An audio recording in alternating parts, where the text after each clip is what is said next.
राधे राधे, हरे कृष्णा। भक्तजन राधे राधे।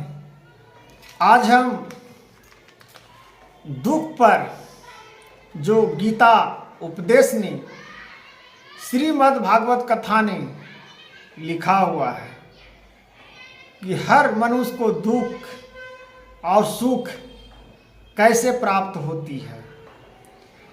दुख अपने आप आता है कि सुख अपने आप आता है, इसका हम वर्णन करते हैं।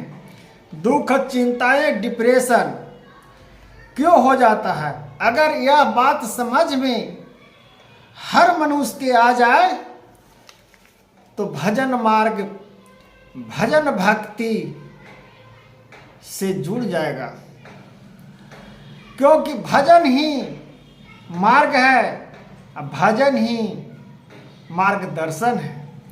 तो हम आज दुख चिंता क्या है?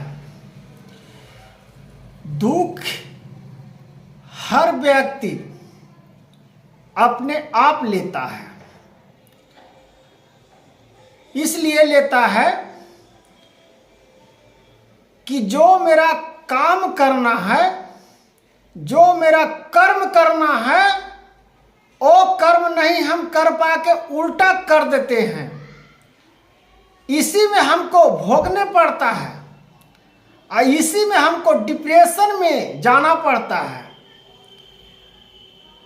तब बाद में हमको चिंता आती है कि मैंने बहुत सा गलती सी काम कर लिया हूं, अब इसको पछतावा क्या है,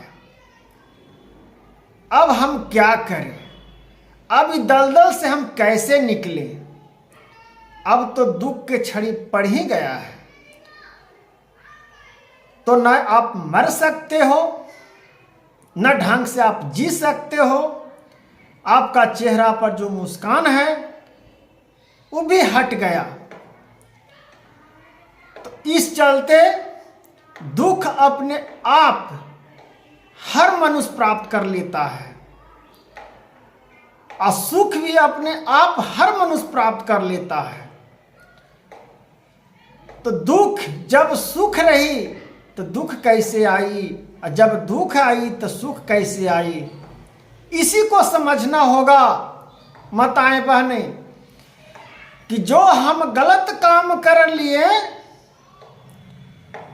अगर वो गलत हम करते रहें तो आपका दुख बहुत नजदीक आने वाला है। अगर उस दुख के दलदल से आप निकलना चाहते हो तो भगवान का मार्गदर्शन, भगवान का प्रेरणा, बस एक ही मार्ग बचा हुआ है। तुम क्षमा मांग लो, तुम प्रार्थना कर लो भगवान से कि हे भगवान, जो ने मैं गलती किया हो मैं आज से सब त्याग देता हूँ। जितना झूठ बोला हूँ, जितना लफंदा किया हूँ, जितना मैंने धन गलत से कमाया हूँ, मैं सारा चिंता में डूबा रहता हूँ, डिप्रेशन में रहता हूँ, नए नए प्रकार के हमारा शांति वातावरण मेरा शुद्ध नहीं निकलता है। ये चीज को हमको भावनाओं से निकालिए। दलदल में मैं फंसा हुआ हूँ, दुख के जड़ी में। यह नहीं कहा जाता है कि दुख एक विपत्ति ही कहा जाता है, डिप्रेशन में ही जाना भी एक दुख कहा जाता है। दुख का कारण बहुत सारे नाना प्रकार का दुख होती है।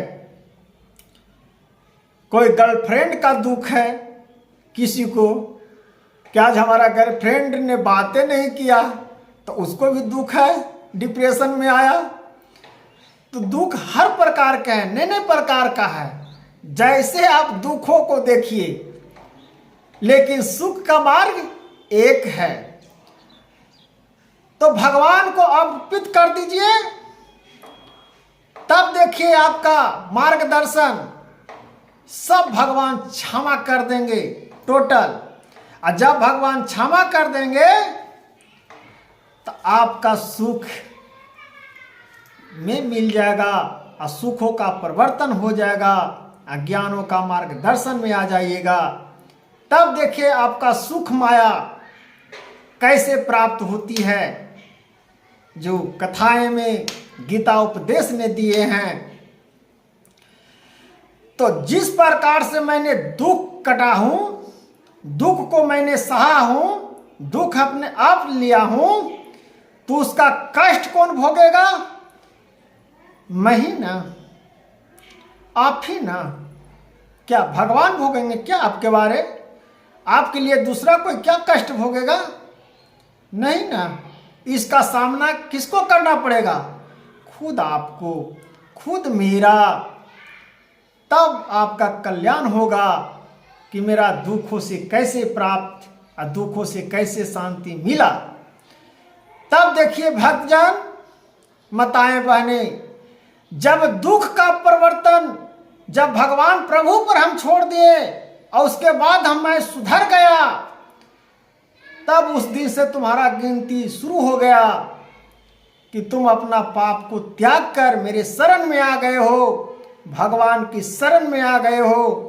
अब तुम्हारा दुखों को कारण का निवारण करके और तुम्हारा सुख में हम परिवर्तन करता हूँ और सुखों का रहस्य बताता हूँ। और सुखों का क्या गुण है? जब सुख आती है भैया,